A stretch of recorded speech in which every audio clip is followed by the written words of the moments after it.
Hey, how you guys doing? Can you hear me?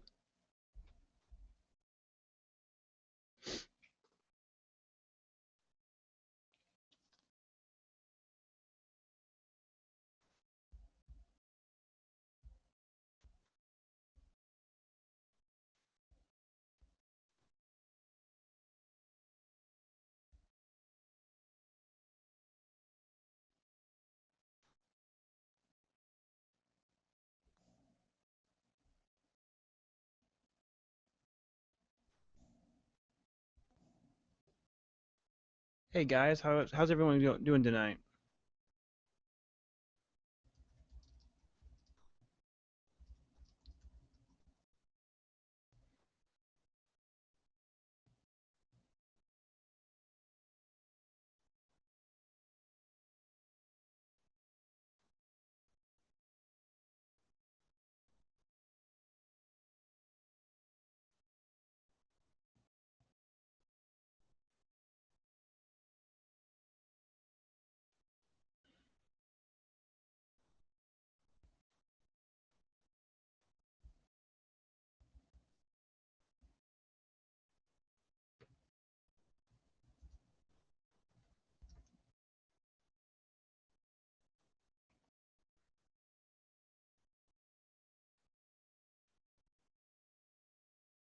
Thanks, Christian. Trying to figure this out myself as we go here.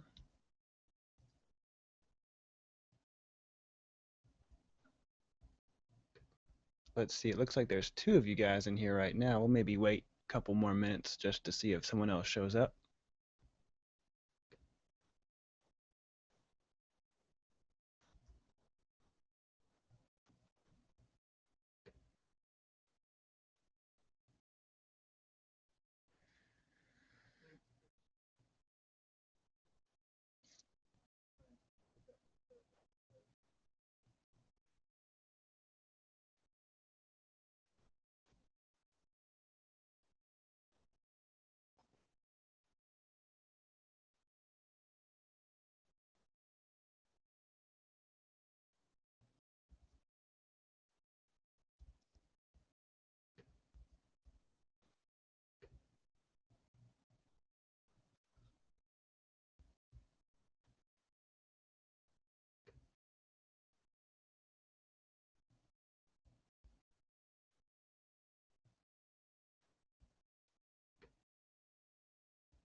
Any specifics you want to go over tonight, but while we're waiting for everybody?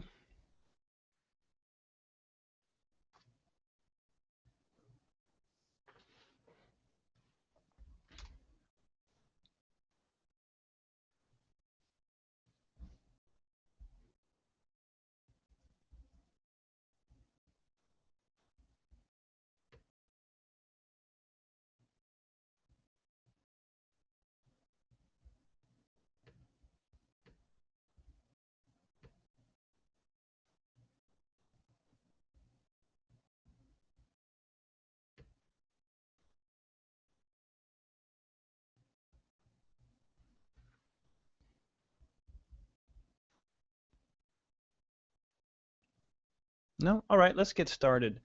Um, my name is Scott Dugan. I'm an Ableton certified trainer, and I live in Atlanta.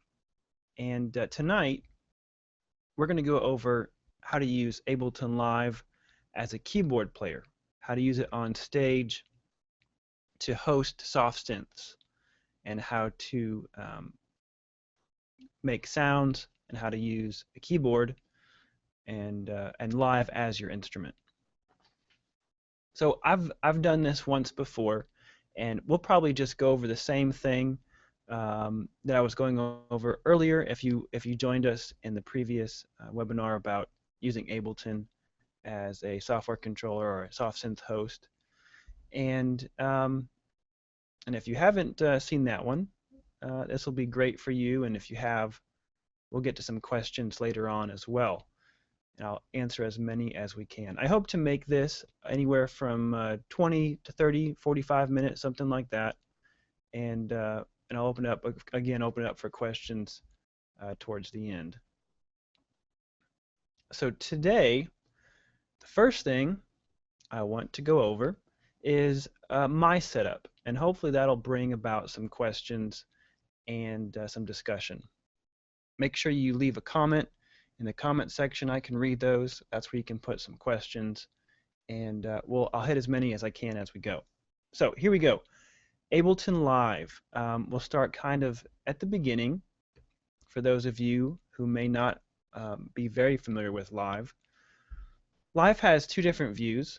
Right now we're looking at session view, and let me see, can you see my mouse? Does not look like you can see my mouse. Let me try something real fast.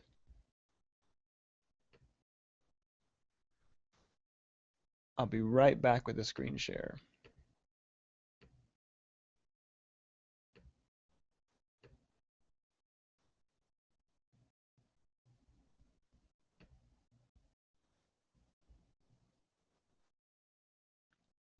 All right, there we go.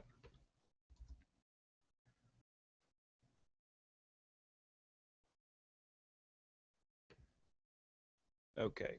All right, so Ableton Live has two different screens, two different views, and right now we're in session view, so that's the terminology.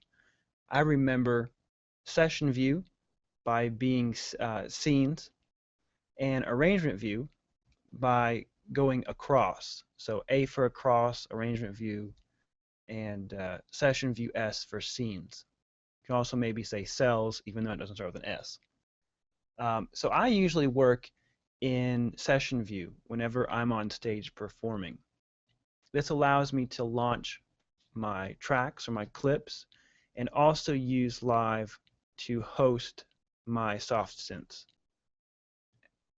Great, thank you, Christian, for the feedback. That's awesome.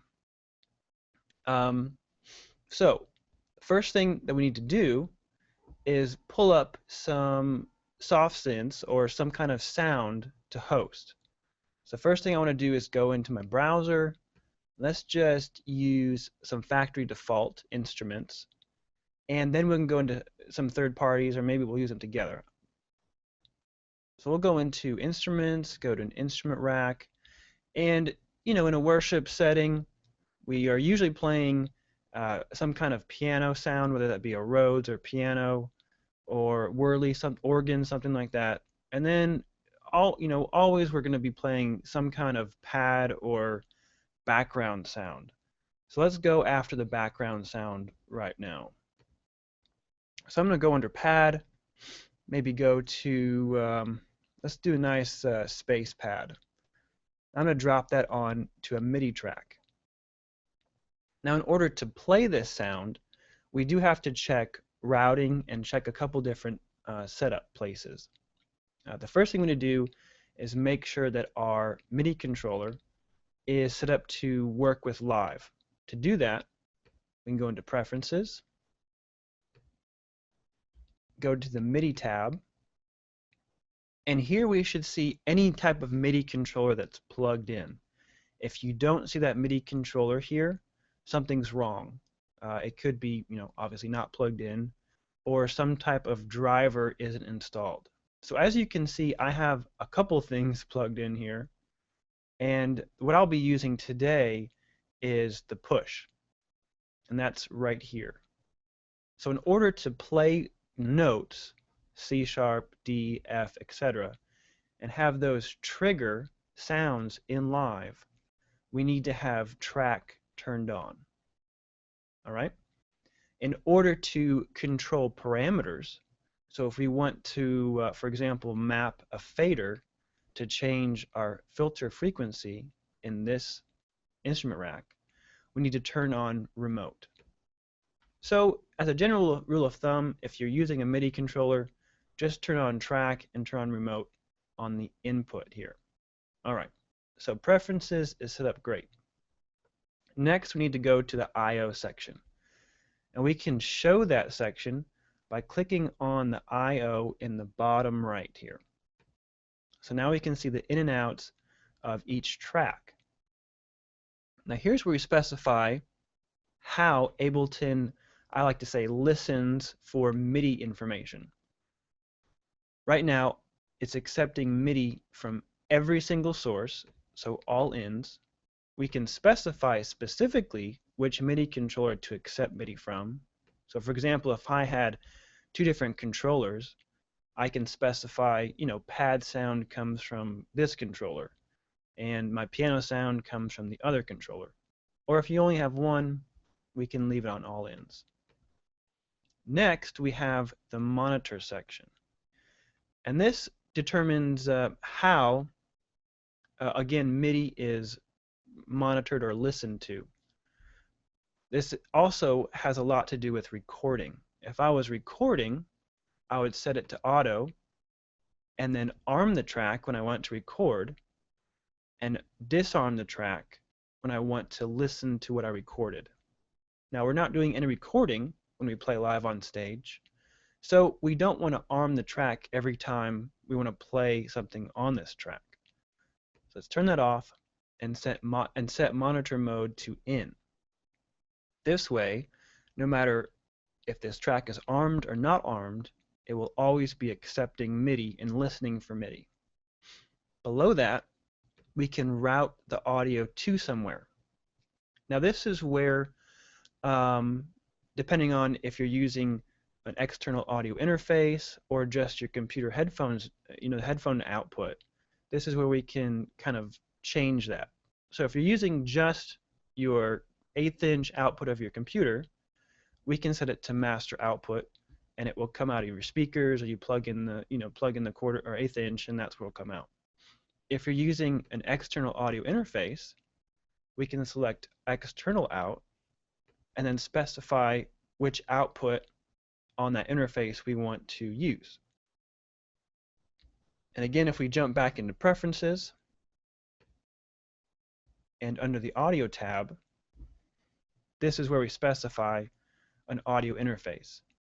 So I have one hooked up right now. It's a Motu 828. I can select that.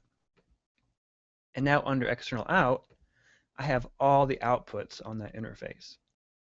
So what I like to do, since I trust my front of house guy to mix all the stuff I give him, I'll try and send like instruments down the same track. So anything that has white keys, black keys, anything like that, any type of piano sound, Rhodes, whirly, anything like that that's percussive, I'll send all that together. And that way he can EQ, he can compress, mix, all that stuff on one track that way. If I'm doing any type of pads or synth stuff that's kind of background, I'll send all that stuff down, say 3 and 4. And that way he can again mix, EQ, all that stuff separately from the pianos. If I have any lead lines, any lead synths or arpeggiators or anything like that, I'll again group those down, say 5 and 6. And that just makes his life a lot easier, and it puts control in his hands and lets him do, my front of house guy, do what he's there to do. All right, so after we choose all that fun stuff, get all the housekeeping out of the way, we can now get on to playing. So with everything set up correctly here, if I play my MIDI controller, I should hear stuff. Now since we're using this Google Hangout thing, you probably won't hear much of what I'm doing, but it's playing. So there's some pad stuff, and I can hear it through my speakers. You might be able to hear it through the monitors a little bit. Turn that up. Or through the microphone a little bit. There we go. All right, so there's, say, sound number 1. We like it, and we want to, say, use a piano or a Rhodes type sound. So let's move on to track number 2. All right, so let's find a Rhodes, and we can do that real easy by typing in piano, and now it's going to return the hits that have piano in the name or the preset name. And here we can use, let's go to electric, and here we have, let's say, Mark II hard piano. There it is. Let's drag and drop that onto track number 2. And I like to color code and name. That way, if I open up a set and I take a glance at it real fast, I know exactly what I'm dealing with. So we'll rename this pad and rename the next one roads. I'm doing that just by selecting the title of the track, and on a Mac it's Command R. Of course we can do it right click or something like that and hit rename. We can also then color coordinate. So I view pads as being kind of dark and maybe icy, maybe roads a little bit aggressive, so maybe like an orange. That's just how I kind of organize stuff for a quick glance. All right, so we'll make sure that we have our routing set correctly here. Again, if we want to play these two different sounds on two different controllers, we can select them here. But we only have one controller tonight that we're going to use, so we'll do all ins. Now, right away, if we want to play the road sound, what do we automatically think to do when we think to mute our pad sound? That works, but if you notice, we're still triggering that original pad sound here. Now, if your computer is pretty powerful and you don't have that many instruments loaded or plugins loaded, that can be okay. But I've had sets where I have tons and tons of different instruments loaded or devices loaded, and if I try to do it this way, my CPU is just going to start freaking out on me because I'm not stopping the instrument from triggering, I'm just muting the output. And we don't want to do that. The other additional problem with that is if I want to switch sounds, so if I want to switch from the pad to the piano or the Rhodes sound, and I switch over, I'm cutting off that tail. I also don't want to do that. So this is how I've come to work around this problem. And it requires a little bit of setup on the front end, but I think you'll thank me and figure out that once you get used to it, it's a really good practice. So I'm just going to delete the two audio tracks. And now I'm going to create two new MIDI tracks. We can do that by going to File, Create, and Insert MIDI track. The shortcut is this on a Mac, Shift, Command T. I'm going to do that twice. Okay. And this is just how I arrange things in my mind as far as the arrangement of the tracks go. So I'm going to rename this pad, the next one Rhodes, and then I'm going to rename these pad plug and Rhodes plug, something like that. So what we've done here is what I like to call a Midi Pass-Through. So what I'm going to do is send the MIDI from this first pad MIDI track to the pad plugin track. So if we follow the signal flow, we have MIDI coming in on all channels here, and it's always coming in, it's always listening because monitor is set to in, and it's going directly to the pad plug, or the hosting track here. Now I'm actually going to turn the MIDI from to no input, and that way this track is not accepting any MIDI all by itself. It's only going to be getting MIDI from this first track. All right, and let's duplicate that for the Rhodes. Rhodes plug, no input. Now this is really slick because I can now mute these first two dummy tracks or pass-through tracks, and all that it's doing is blocking or stopping the MIDI from getting to these two tracks. Okay, it's not muting, it's just blocking that MIDI. So here we go. I've got my pad activated here, so here's the pad. And now I can switch to the Rhodes, and now send MIDI, let that MIDI pass through to the Rhodes. Now, you maybe or maybe not could hear it, but that tail didn't get cut off at all. And I could switch back and forth all day long without the tail being cut off. Now, it's really important if the pad has a long tail, or maybe this Rhodes has a delay or a reverb on it. we don't want to cut that off when we change sounds. So I was using my mouse to change sounds, but we can use what's called key map mode or Midi Map Mode to assign the mutes to our keyboard, our typing keyboard, or anything on your controller. And that's where the remote comes into play. I'm going to map 1 and 2 to the 1 and 2 numbers on my keyboard's typing, or my computer's typing keyboard. So we'll turn on key map mode. There's a key in the top right. Right next to it is the MIDI map mode, and this works exactly the same as key map mode. All I do is select a parameter and push 1 on my keyboard. Select the next parameter and push 2. And we can see that those mappings, listed in the browser on the left. If I wanted to MIDI map something to my controller, all I have to do is go into MIDI map mode, select a parameter, and then move that hardware, potentiometer or fader or whatever on my controller, and it will map just the same way as key map mode. All right? So we have 1 and 2 mapped to 1 and 2. I can X out of key map mode. And now if I want to turn on pad, I just push 1 on my keyboard. And if I want to turn off my roads, I just push 2 and that turns off the rows. And this is cool where I can layer stuff by having 1 and 2 turned on at the same time.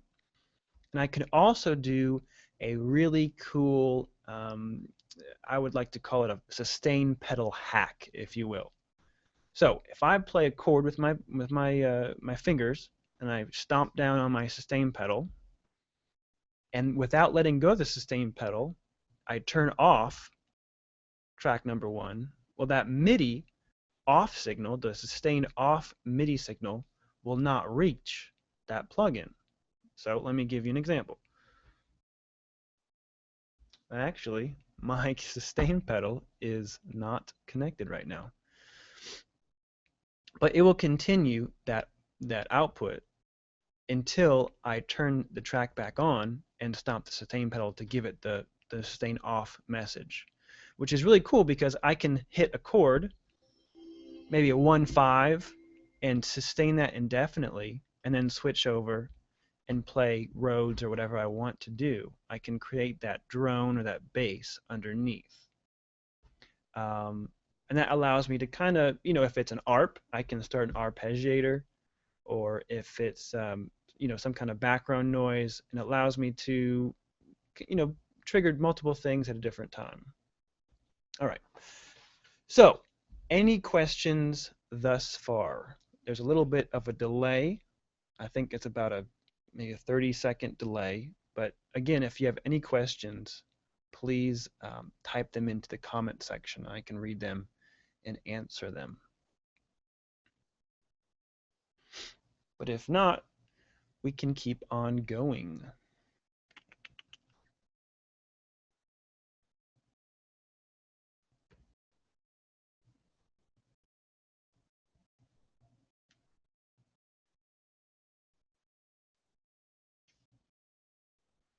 Okay. The next thing let's talk about, and it's a big thing when I play, is moving parameters to create movement in our sound. So, for example, if I had a pad sound, and I hope you guys can kind of hear this.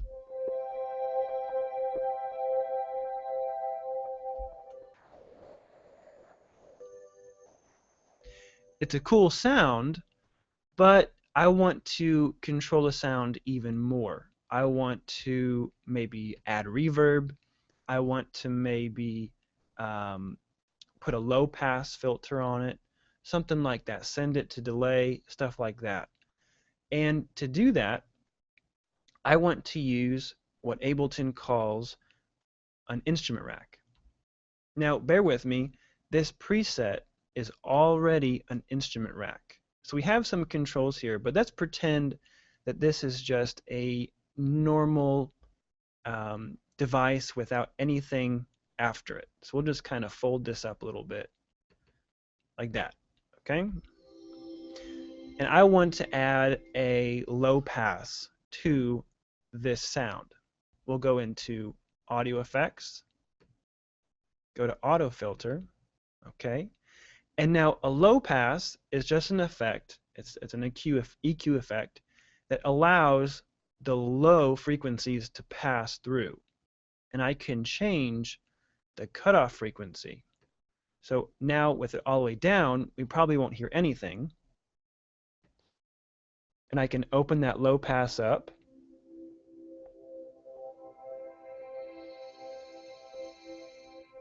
And get the highs. I mean, if you listen to any type of EDM or anything from like the 80s or 70s, this is a very common effect, and I like to use it to segue or change sounds between, say, a down chorus and the loud part of the chorus, or the verse and the chorus, or like the down bridge, and then it builds into a up bridge. So we can add energy by adding those higher frequencies. Now I don't want to go over here and use my mouse and move this manually. I want a knob or some kind of piece of hardware that I can touch and move that while I'm playing. I like to use an expression pedal or the mod wheel for the low pass. It's a standard effect that I put on almost any type of pad sound. And expression pedal is really cool because I can be playing with my hands and then use my foot to control this effect. So let's work on using the piece of hardware to control this. What I'm going to do is create an instrument rack to do that. So I'm going to select my effect and select my device at the same time. And I can right click or hit Command G. This is going to group everything together. Nope. There we go. So now, if I wanted to save this as a preset, I can click it's like a floppy disk icon, and now I can name it anything I want. So Scott's filter pad. And now anytime that I want to recall this, I go into my user library, under presets, instruments, instrument rack, Scott's filter pad. Okay? And now I'm going to map the cutoff frequency to a macro control. We'll get to why in just a second. But it's as easy as right-clicking, map to macro 1, and now I can control that low pass with this macro. And I can rename it. I can rename it highs. And I can also do the color coding thing. All right. Now, another part of that is maybe reverb, maybe a distortion, maybe something like that. So let's go back into our audio effects, and let's do a delay. Okay, I'm going to drag that delay within the instrument rack, and we can see that blue line telling us where it would go. If we want it before the auto filter, if we want it after the auto filter, or if we want it completely outside of the instrument rack. Now I want to put it inside of the instrument rack. That way I can hit save and save this preset. It's only going to save stuff within that instrument rack. So I want to make sure that ping pong delay is in that instrument rack. So now I have two choices. Do I want this macro to control both the cutoff frequency and, say, a wet-dry mix, or do I want two different controls to control both those parameters? I say let's do two different controls. So I'm going to right-click again and map to macro 2. So here I have my delay, my wet-dry mix, and this macro is now controlling my wet-dry mix. All right? Now, let's say I want the reverb, let's say I want a reverb and the ping pong delay to both be turned up with just a single move. Well, this is where the macros in the instrument rack come into play. Because I can map two different parameters to one macro control. Let's map the wet dry on the reverb to macro 2. So instead of delay, let's call this space. All right? And now this one macro control moves both the wet dry on ping pong and on reverb. Okay? I'll go one step further. And I promise this is it. I'm going to hit map on the instrument rack. And now I have complete control over the range that macro control controls. So on the ping pong delay, maybe I want to go from a 10% wet dry all the way up to a 40% wet dry. On the reverb, I want to go from a, say, 0 or maybe 10 again percent to a 30. Let's do something bigger. Let's do 75 just for the heck of it. Okay. Hit map again, and now watch this. With my space macro turned all the way down, my wet dry, my ping pong is 10%, my wet dry, my reverb is 10%. Turn it all the way up, and now my wet dry, my ping pong is 40, my wet dry, my reverb is 75.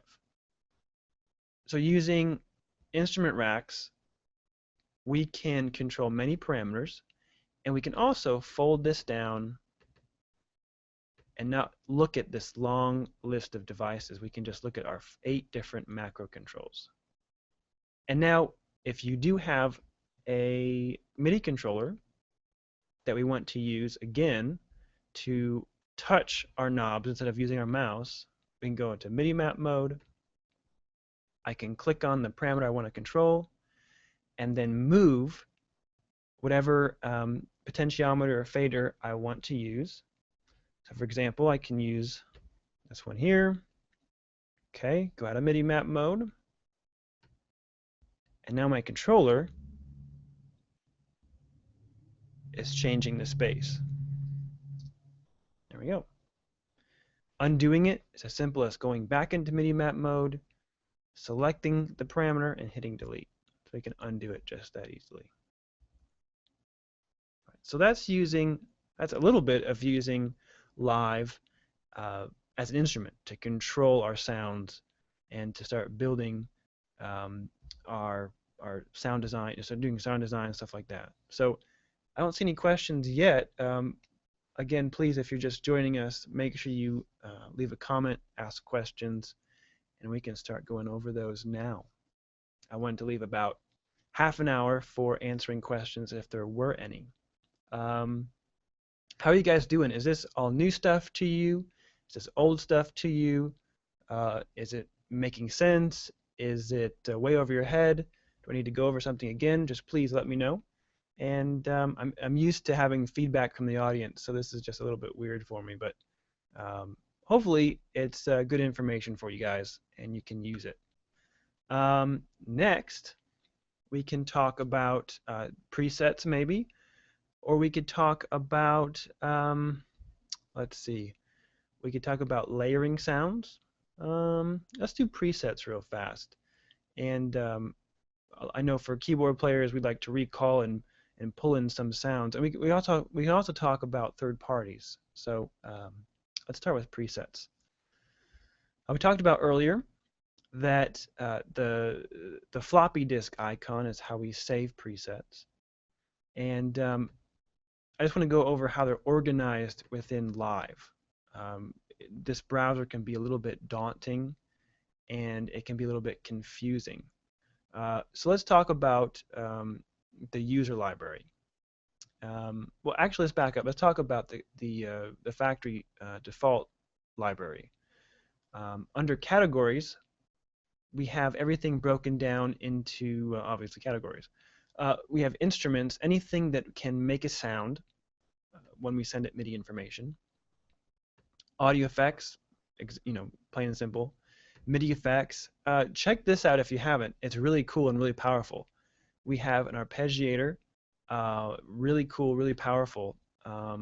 If you don't know, an arpeggiator takes, say, a chord. If we play a C major chord, we can turn that into, it'll go up and down for us. So, for example, let's put the arpeggiator on the piano.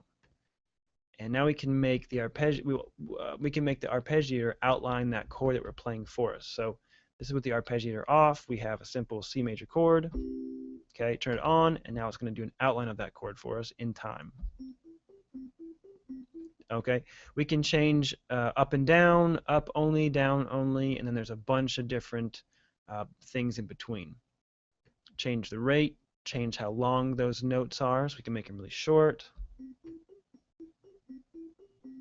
really long, etc. Also, we have pitch. This is where we have our handy dandy transpose for all you guys who want to play in C major. We also have a chord. Now this is pretty cool. So a lot of guys on forums and stuff like that say if you're a guitar player, and I know a lot of you guys aren't guitar players, but if we want to play, I've done this before, if we want to play chord changes, so I want to play chord changes with maybe my foot, kind of like a Taurus pedal. So if I want to play pads with my foot and play a lead line with my hands or something like that, I can slap this chord device on here, and now it will shift the note that I'm playing to whatever step I want.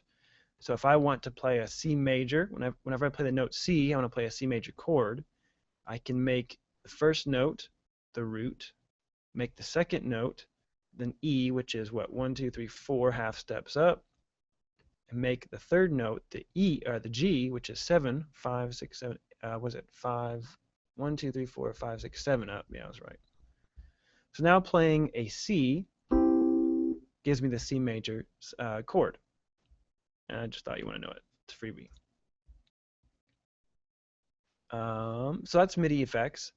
Max for Live. If you have Max for Live, I could do, you could do a whole week of videos about Max for Live. Basically, create any type of effect or MIDI instrument or MIDI device that you want to with a simple visual programming language. Really cool.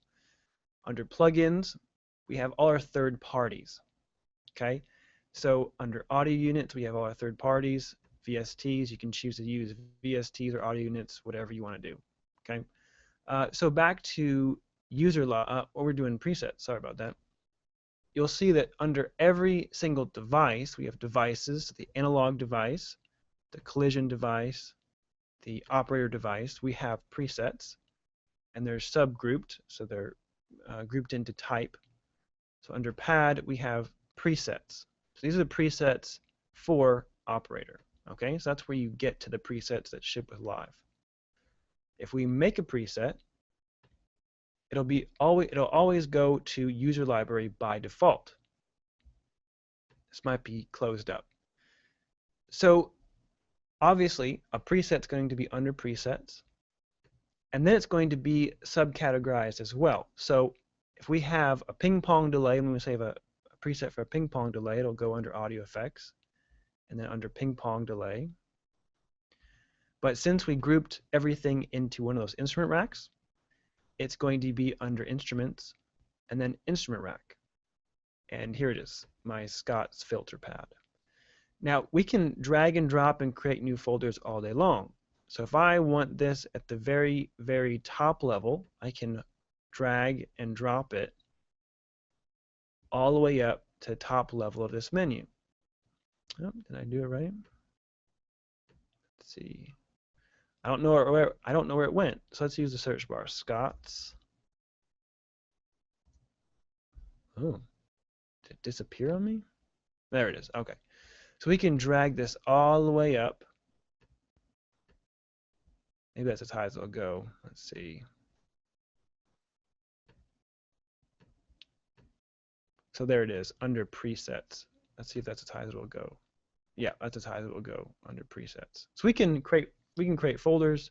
We can drag this around wherever we want, or we can delete it. Move to trash. Okay, that easy to organize presets. So let's do third parties. A big one that I use almost every Sunday, I'm using Omnisphere. If you don't know what Omnisphere is, and you're a keyboard player, you need to know what Omnisphere is. It is hands down one of the best soft synths out there for any type of synth, any type of pad, lead, arpeggiated sound. It is the one to get. So, third parties. What I'm going to do is drag this onto an empty space, which is going to create a track for me. Okay, here it is. And then if I was going to set this up for a Sunday morning or something like that, I would create another MIDI track and then do my routing like before. No input, send this to Omnisphere, okay? And that way I can block the MIDI and make sure we're not triggering anything that we're not hearing or don't want to hear. Okay, so under Omnisphere, real quick, it's really cool. You can load 8 presets at the same time, and you can trigger them with key mapping. So what I do is I play the lowest note on the keyboard, which triggers this sound. Play the next note up on the keyboard, which triggers this sound. If I play those 2 notes together, it will turn on both those sounds. It's really cool. Anyways, if we want to, like we did before, map something on our controller to a parameter in a third party, it's super easy as well. Okay, so what we're going to do is unfold and look for this configure button. Okay, and on this plugin, we have master filters. We have a master low pass, or we can switch it to a master high pass. And this is the same low pass thing that we did on the pad, like this. So this is the cutoff frequency here. This is the same thing, the cutoff frequency here. Okay? So to do the same thing we did earlier on the other pad, we're going to hit configure. And depending on whatever plugin you're using, we might have to enable host automation. So let's enable host automation for that parameter. Okay, and let's click on it. And for some reason it double mapped. I don't know why, but it's a simple. We can fix it just by clicking on it and hitting delete. So here's our master filter. Get out of configure mode. And here we can see that controlling that parameter is just as simple as moving this little triangle here. So now we can do the same thing. We could go to Midi Map Mode and map this directly to a parameter on our controller. Or we can create an instrument rack just by grouping this. Group. And now we have the macros again, and we can start mapping any parameter to a macro. All right. So, and that goes for, if you're familiar with Omnisphere, one thing I really like to do is to use this latch button. And this kind of works very similar to that MIDI hack the sustain pedal hack that I was using earlier, but it's built in. So latch allows you to, when you turn it on, whatever you play and let go, it will sustain for you until you turn it off or you stop it with the stop button. Now that's really cool again for an arpeggiator. Like this Sunday, I'm using it to, we're playing Close by Hillsong Young and Free. And I want to play the chord changes, the nice thick sawtooth chord changes, but I want an arpeggiator to go, and I want like that really sparkly pad to go. So what I did, I loaded an arpeggiator on sound number 1 and that pad on sound number 2 with latch turned on. So I select sound number 1, hit the chord I need for the arpeggiator, switch to sound number 2, hit the sparkly pad sound, and now they're going to go indefinitely until I turn off latch or hit stop. And I can play the big compy type sawtooth sound on another synth that I'm using. And then when I'm done, I've actually mapped the stop to something within Omnisphere. So I'm going to map that. Oh, enable host automation. Okay, so now whenever something gets flicked here, if I flick this with, it can be a pedal, it can be a slider, a fader, whatever, it's going to stop the latch. So at the end of the song, I can just stop everything. And that allows me to do it over, if I were to use this with multiple different instances, I can MIDI map that and do it over multiple instances, stuff like that. So mapping it allows us to be more flexible than just mapping it directly to the plugin with macros, stuff like that. So I went a little deep, a little fast, but hopefully that gives you a place to start with using Live as an instrument host or as an instrument. If you guys have any more, if you guys don't have any more questions, I'm going to sign off. And thanks so much for coming. But I'll stick around maybe for another, 10 minutes, 15 minutes. If there's any more questions, and I'll answer them as they come up. If not, thanks so much, and I'll see you next time.